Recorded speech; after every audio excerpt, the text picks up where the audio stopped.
Hello guys, જય માતાજી. હું છું રિયા ડ્રેક્ટ્રેસ અને આજે અમે આવેલા છે દીવ મારા બેનના ઘરે, મારા સિસ્ટરના ઘરે. કેમ કે કાલે મારી સિસ્ટરનું શ્રીમંત છે, તો આજે અહીંયા બેનના ઘરે સાફ સફાઈ કરવાની હતી. તો હું પોતે મારા ઘરે બી સાફ સફાઈ નહીં કરતી, પણ અહીંયા મારે કરવું પડે છે. એટલે અત્યારે મારું ઝાડુ આપણે એટલું બધું આવડતું નથી, પણ થોડું મારી દઈએ. એટલે આપણે મારી ઝાડુ અને આ બેન છે ને એ કેમેરા લઈને આગળ આવી જશે ને આપણે ખાલી આવી રીતે ઝાડુ મારવાનું હોય.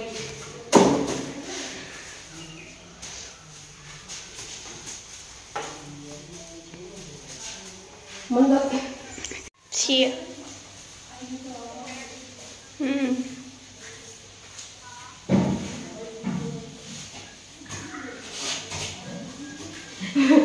બધું આવે ભલે થોડું બેઠી હારી છે લાગી જવું છે.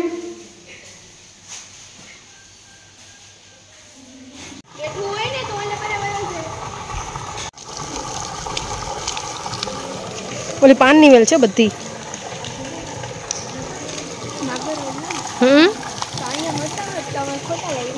ક્યાં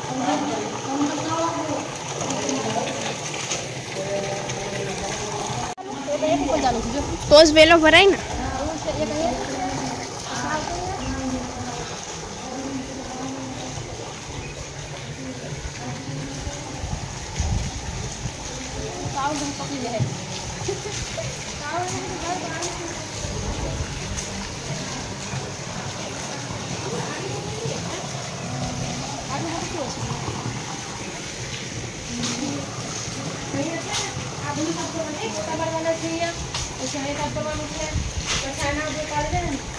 નાસ્તો ને એવું બધું એના ઉપર.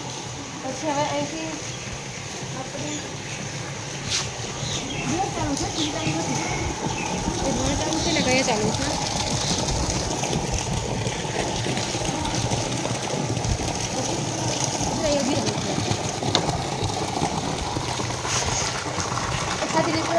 તો તમે જોઈ શકો છો, આ છે મારા સિસ્ટર છે, એમનું ફાર્મ છે.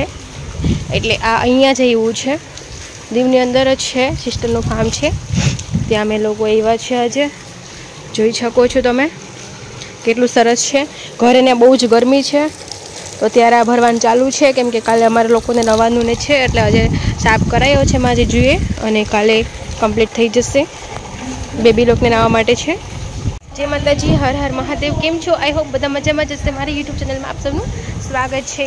તો ગાઈસ, અમે આવ્યા છે સિસ્ટરના ઘરે. તો સિસ્ટરના ઘરે પહેલાં ગયા તો બહુ બધી ગરમી છે, અને ત્યાં તો બધું સાફ કરવાનું બહુ બધું પડ્યું છે.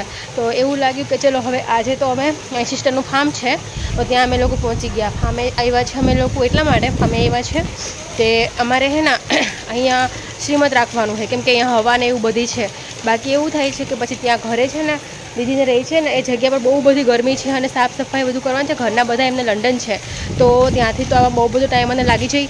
તો અમે લોકો અહીંયા ફાર્મ દીદીનું છે ત્યાં રાખ્યું છે. તો આજે અમે લોકો અહીંયા બધું સાફ સફાઈ માટે આવ્યા છે. તો સાફ સફાઈ કરીને અહીંયા રાખ્યું છે વાડી પર. બી કન્ટિન્યુ રહેજો, બના રહેજો, લાઈક છે, સબસ્ક્રાઈબ કરીશ. તો જોઈ શકો છો અમે બલૂન ફૂલાવવાનું કામ ચાલુ કર્યું છે. એટલે આટલા બલૂન અહીંયા ફૂલાવ્યા છે, રાખ્યા છે. હજુ ત્યાં છે બાથરૂમમાં રાખ્યા છે બલૂન અત્યારે. કેમ કે એમનું રીઝન એ છે કે અહીંયા જગ્યા કમ હતી એટલા માટે. અને ત્યારબાદ અમે અહીંયા ડેકોરેશન જો આ રીતના કર્યું. હજુ અડધું જ કર્યું છે, પૂરું બાકી છે. આખું કમ્પ્લીટ થશે એટલે બતાવશું કે કઈ રીતના કર્યું છે. ઓકે, આ રીતના બધું સ્ટાર્ટ કર્યું છે, ડેકોરેશન ને બધું કરવાનું. હજી કામ કમ્પ્લીટ ચાલુ નથી, બધું ચાલુ છે પછી હું પાછી બતાવીશ. ગાઈસ, તો મારી મમ્મી કરે છે કામ અહીંયા, સાફ સફાઈ ને બધું કરે છે. આવું છું તો અહીંયા સફાઈનું ને મમ્મી કરે છે. તે ઓલા ભાઈ આવ્યા હતા સાફ સફાઈ કરવા બોલાવ્યા હતા, તો તે બધું સ્વિમિંગ પૂલને બધા સાફ કરીને વયા ગયા છે. હવે થોડુંક ઝાડુને મારવાનું હતું, તો મારા મમ્મી કે હું મારી દઉં છું. તો આપણા મમ્મી છે ને એ પણ અત્યારે કામ કરે છે. ઘરનું કામ હોય એટલે બધાને થોડું થોડું કરવું પડે. તો મમ્મી કામ કરે છે અત્યારે. ફ્રેન્ડ્સ, તો અમારે અત્યારે પણ હાલ કામ કરવાનું ચાલુ છે. તો જોઈ શકો છો અમે અત્યારે લખવાનું છે અમારે બેબી શાવર. કેમ કે અમારે પહેલાં અગાઉથી બધું બહુ બધું પહેલાં કમ્પ્લીટ હતું, પણ મેરેજની સિઝન હતી ને એટલે પછી એકચ્યુઅલી એમને ટાઈમ જ નથી. શું વધશું જોઈએ છે? गड़बड़ हो गई तो दिक्कत फिर से निकाल दो। तो मैरेज ने બધું હતું એટલે દીદી બસ દીદી માટે કોઈ ટાઈમ જ ના બચ્યો. નીકળું છું પાછું, નીકાળ દઉં ને. હા બેબી લખું છું પેલા બેબી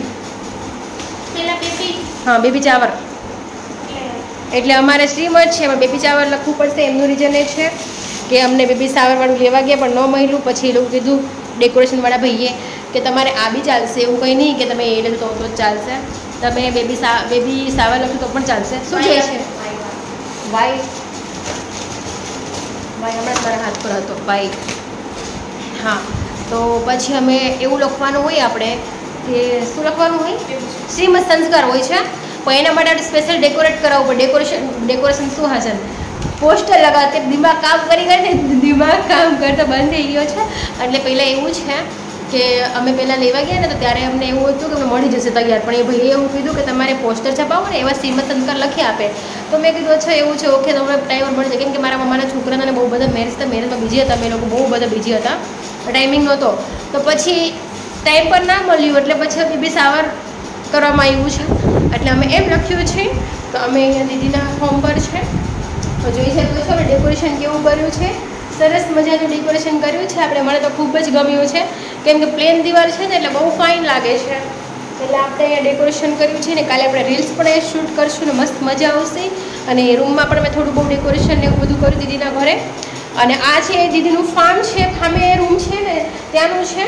અને એકચ્યુઅલી બીજું હજી દીદીનું ઘર છે ને એ બી અંદરની સાઈડ છે પણ ત્યાં ગરમીનો માહોલ છે તો બધા લોકો આટલા બધા આવશે એટલે એ પોસિબલ ના થઈ શકે કે બધાને હેન્ડલ કરી શકીએ અને બધા માટે મતલબ આપણે પેલું કરી શકીએ ને. આટલા બધા લોકો ગરમીમાં રહી ના શકે અને અહીંયા સામાન બહુ બધો ભર્યો છે ને પ્લસ કે ફેમિલી આખું લંડન છે તો એ પોસિબલ જ ના થઈ શકે ને. એટલે પછી અમે લોકો અહીંયા રાખ્યું છે અને અહીંયા જીજુનું ફાર્મ છે ત્યાં અમે રાખ્યું છે. તો અહીંયા ખૂબ જ સારી જગ્યા છે અને એકદમ ઓપન જગ્યા છે, બહુ મસ્ત. બતાવો તમને પૂરી જગ્યા. મધર જો કામ કરી છે મારા મમ્મ બહુ સારા છે. દીદીના ઘરે આવે ને તો કામ કરે, ઘરે બી કરતા હોય પણ ત્યાં પણ કામ કરતા હોય. અને મમ્મીને કામ કરવું ખૂબ જ પસંદ છે. તો મારા મમ્મી કામ કરે છે. કાલે અમે જોરદાર નવાના છીએ. માણાને જિંદગી સારી છે પણ જીવતા નથી આવડતું એમ છે.